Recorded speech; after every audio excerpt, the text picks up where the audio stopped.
All right.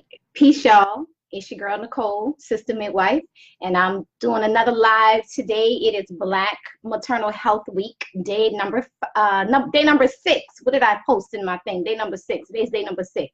And so I'm live on Facebook and also live on Instagram. So peace to the IG also. And today I'm going to share just real quick 10 different tips that we can use to teach the moms that we work with, our girlfriends in our community, the people that we know, to be healthy during their pregnancy and their birth. Again, I have notes because I want to stay on track. So some of these things are related to mental health and others are related to physical health. The first one is be disconnected from social media and news outlets. So that's something that I tell all of the moms that I work with. There is so much bombarding us online from the news media, from the television, from NPR News. I want to encourage people to disconnect from all of that stuff, because how a woman thinks during her pregnancy, how she feels, her emotions, the way that she's thinking during this time definitely impact her pregnancy. And we know right now there is this heightened awareness around the perinatal disparities that are happening with Black moms and Black babies, and all that can do is make people fearful, make you uncomfortable. And even aside from that information, I remember when I was pregnant, I used to travel for my job, and I found myself one day sitting in the middle of the hotel bed, bawling in tears. It was during the time of all of the different police shootings that were being high-profile police cases, and I'm sitting in the middle of my bed, and they're talking about one of the cases. I don't really remember which one it was, and I just remember all of a sudden I was bawling. I was pregnant. I was holding my belly, and I said, man, I am not going to do this. And so I made a decision to stop watching the news and to stop reading articles about, Black men getting killed and incarceration and Black women getting killed and Black babies dying and all of that stuff. I just cut it out because I wanted to protect my mental. So that's tip number 1. Disconnect from social media and news outlets as much as you can, because a lot of the information out there is negative and it will rile us up in a different kind of way that's not healthy for ourselves, nor is it healthy for our pregnancy. Now, the other thing that I want to say, number 2, is to keep your appointments. Make appointments, find a provider, make appointments, and keep your appointments. I know there's a lot of conversation that happens around how women feel disrespected in these appointments. They don't always feel heard. And that is something that we will be, we're working on ways to get into these providers' heads to help them understand how foolish they're acting and responding to women sometimes, and complaints and questions and the like. That said, it is still important for you to go to your prenatal appointments, because while I do not consider it prenatal care, they are giving you prenatal surveillance, and that surveillance could save your life and could save your baby. They're going to measure you. Is your baby growing normally? Do you have signs of a urinary tract infection?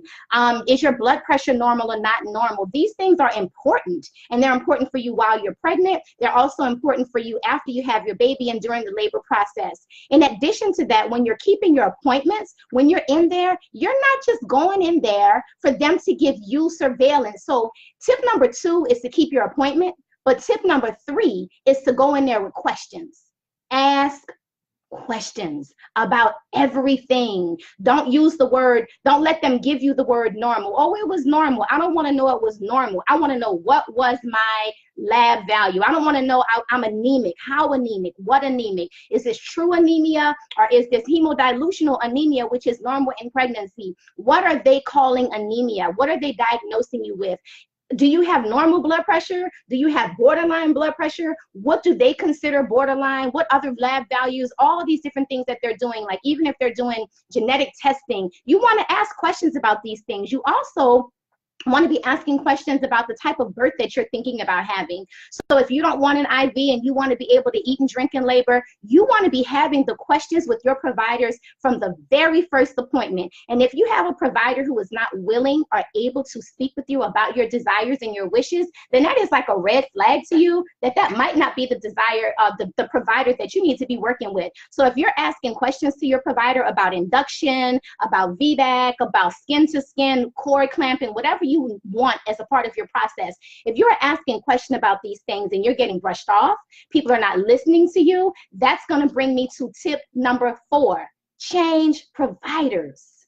See, a lot of times providers will not tell you that you can change providers. And if you ask the current doctor or midwife that you're going to, they will absolutely tell you or discourage you from changing providers, even telling you that you can't change providers. You have a right to find a provider who is fitting inside of the philosophy that you have. You want to have your birth philosophy. You want to keep your prenatal appointments. You want to ask questions. And if that provider is not in alignment with the type of birth experience that you desire, you have got to change providers, and you've got to do this thing quickly. You see, because after you pass 30 weeks, then they're going to start using that as an excuse about, oh, we can't accept you over here because you're too far along. Do not wait until the end of your pregnancy to all of a sudden want to start asking questions and getting information. I don't care what you're asking. You could be asking about postpartum support.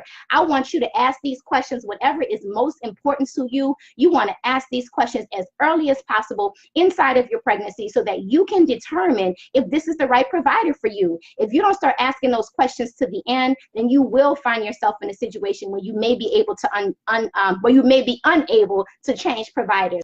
So make sure that you begin to ask questions early so that you can get the answers, so that then if you need to, you can change providers. It does not make sense for us to keep a provider who is not in agreement with what we want, and we keep arguing with them and wanting them to change and wanting them to change. Some of you are in communities where there are no other providers, and we're going to work on that and we're going to fix that. But if you're in a city where there's other providers, change providers. It's not even worth it. They work for you. You are paying them. They work for you. And if they're not giving you what you need, then you need to choose another provider. So now we're on to tip number 5. I did mention that when you keep your appointments, it is important. They are providing prenatal surveillance.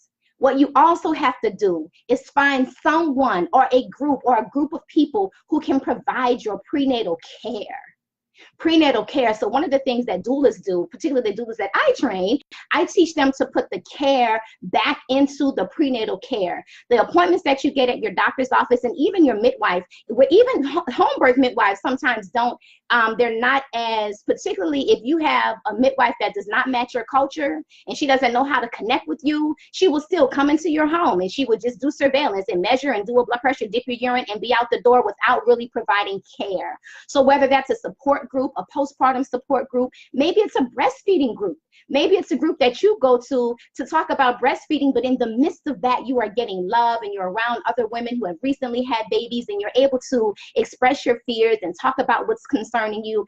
That is the care that you need. So make sure that you find some way that you can get prenatal care, not just prenatal surveillance. Tip number 6, find a childbirth education class that is not connected to the hospital where you're planning to birth. A private class, a hypnobirthing class, a Bradley method class, a class by an individual who is not directly connected, doesn't have to give any particularly mention of a hospital, is not being paid by that hospital, someone who can give you unbiased information. When you take a childbirth education class inside of a hospital, you basically get the information that they want you to have so that they can tell you how you will birth in their facility. They don't talk about every option. They don't give you all of the information. So I want you to find out in your community who does childbirth education that is not connected to the hospital. There is so much that you can learn. You can learn about different doctors maybe so that you can find somebody to change with. You can find out, oh my God, I didn't know they had a new midwife over at such and such hospital. And all of this information can sometimes come out inside of a childbirth education class. So definitely take a childbirth education class, but take one that is not connected to the hospital where you plan to birth. All right, let's see. I have 4 tips left, so that means we are on tip number 6. Tip number 6 is hire a doula. Now, y'all know I talk about this all the time. Hire a doula, hire a doula, hire a doula. We know that the research even shows us that having a doula decreases your risk of a cesarean section. Your doula will increase the likelihood that you will have a pleasurable birth experience. They help prenatally, they help postpartum, they help with breastfeeding, they help with newborn care. There are so many different types of doulas. They're trained in a lot of different ways. I mentioned this in the Instagram post today. Not every doula is created equal. equally. So you want to interview at least 3 doulas. My opinion is that you find someone who's going to give you a few prenatal appointments as well as a few postpartum appointments. You want to know that doulas this is their profession, so they do have fees. And so somewhere I've seen rates anywhere from $300 a birth to $3,000 a birth. So save your money up, put it on your registry, you know, get you a little doula pot that you're going to have at your gender reveal party or at your baby shower. Or how about you don't have a gender reveal party and instead you use those finances to actually pay for your doula. And if you're not, well, I'm not paying for the gender reveal, my cousin wants to give it to me. Okay, cousin, how about you not give me a gender reveal party and you actually pay for my doula? So hire a doula. Your doula can be the person who will give you that care. Your doula will be the consistent person who will be with you from when you begin having your contractions through to when you have your baby and immediately after. And there is so much that I could say about doula. I'm going to say right now, just Google it, ask your friends, do hashtag doula, follow hashtag doula on Instagram. Definitely follow hashtag doula. You're going to see the information. You're going to see people praising their doulas and what their doula did for them. If you're very interested in getting a Black doula, then visit my website, sistermidwife.com, do a search. My recommendation is that you just do a statewide search. Don't put in your city, especially like, let's say you're in the Dallas-Fort Worth area and you put like Arlington, Texas, right? You may not get a result for Arlington, but if you just put in Texas, you're gonna get people and you'll be able to see people who are in the areas closest to you as well as people who are willing to travel to you to help you with your birth experience. So definitely hire a doula. All right, tip number 7, pretty physical. Drink your water, all your water. I'm talking a gallon of water a day, and I'm not exaggerating. And as we move into the summer and it gets hotter and hotter, you even have to exceed that gallon of water. There is so much importance in staying well hydrated. You can literally be pushed into preterm labor and have a sick baby in the NICU because you were not drinking enough water. And what happens when you don't drink enough water and you begin to get dehydrated, literally your brain starts getting foggy, and then you're kind of not feeling too good and you don't know what's going wrong. Oh, I'm just gonna lie down. Oh, I'm having a little pain. And let me tell you something. I could speak on this because it happened to me. And I remember thinking, maybe I'm dehydrated. So I went and when I always do a lot of hydration, when I was pushing hydration for myself while I was pregnant, I would mix coconut water and regular water. So I went and got my mix and I started drinking it. And after about an hour of like pushing fluids, the pain and the discomfort stopped. And I was like, man, I really was probably just dehydrated, but I still went to get checked out because I wanted to make sure that everything was okay. I say all that, and you best believe I never got dehydrated again. But I say all that to say you have got to stay hydrated. A gallon of water a day. A lot of times people will say they don't like how water tastes. They want to put additives in the water. Couple of points on this water thing. If you open up a colored packet that changes the total flavor of your water when you put it in there and changes the color of your water, do understand that once you do that, you are no longer drinking water. You have now created Kool-Aid, Crystal Light, lemonade. I don't know what you made, but you are no longer drinking water, so be mindful of that. You can do things like add fruit to your water to make it have a different flavor, add lemons to your water, add mint leaves to your water to make it have a different flavor. In terms of getting the amount of water in that you need, one of the things that I did that was really helpful for me is I had a quart jar, and I would take my quart jar and I would fill it up, and I would separate my day into 4 segments, 8 to 12, 12 to 4, 4 to 8, 8 to 12. And I knew that if I drank a quart in every segment of those every 4-hour segment, then I would get my gallon of water a day. And I'm not going to sit here and lie to you and tell you that I got a full gallon every single day, but I will tell you that doing it that way made sure that I was close to my gallon. The other thing that you do is you always have a jug of water, a glass of water at the bedside. So all of them times that you're getting up in the middle of the night, going to the bathroom, before you get out the bed, you take a swig. When you get back to the bed, before you go to sleep, you take a swig. When you wake up in the morning, before you move, you take a swig, and you will already be through the first quart of the day. So you've got to get this water in. If you're out there and you're working with these mamas, man, they don't be drinking enough water. Y'all know what I'm talking about. You got to drink enough water. It will literally put you into preterm labor and have you feeling like SHIT when you get dehydrated. The summer is upon us.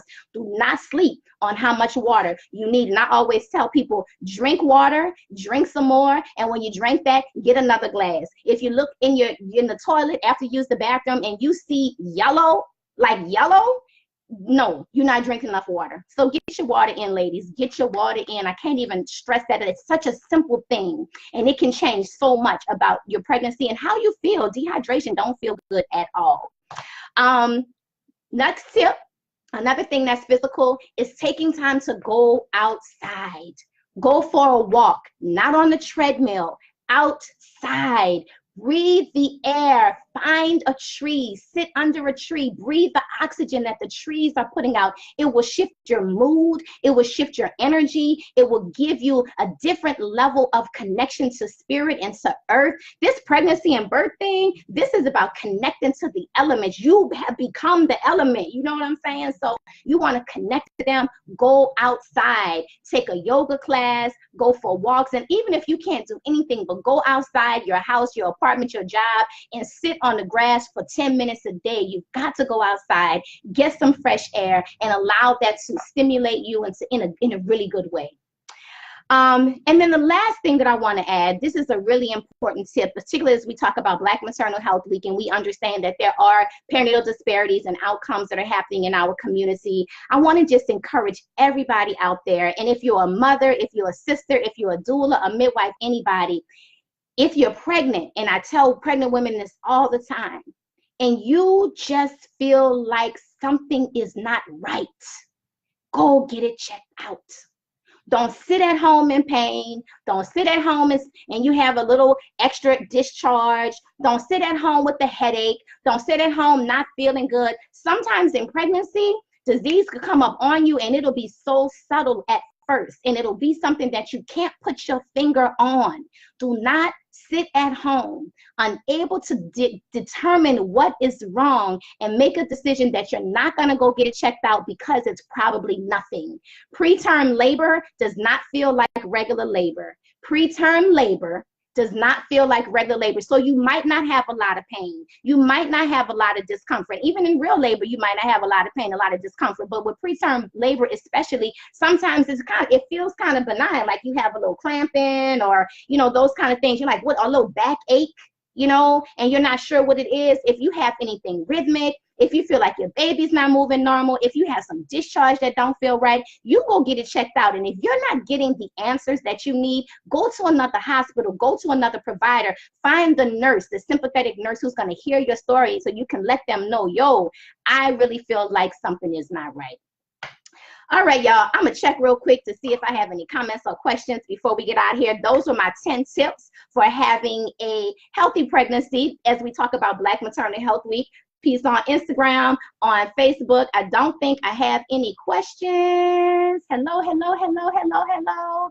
Ask questions and set boundaries. Yes, China, thank you very much. Set boundaries. Yo, not here. Not over here. And bring somebody with you to your appointments too. Bring somebody else with you, because when you go with somebody, they're less likely to brush you off. All right. Okay. I think that is it. I'm so glad you're saying these things. Yes, thank you. Can we share? Of course you can share. You can share anything that I'm telling you. Share it, share the video. You couldn't find a doula in your last pregnancy. Man, Ebony, that sucks. I'm sorry to hear that. I hope that in your next pregnancy, you can definitely find one. All right, y'all.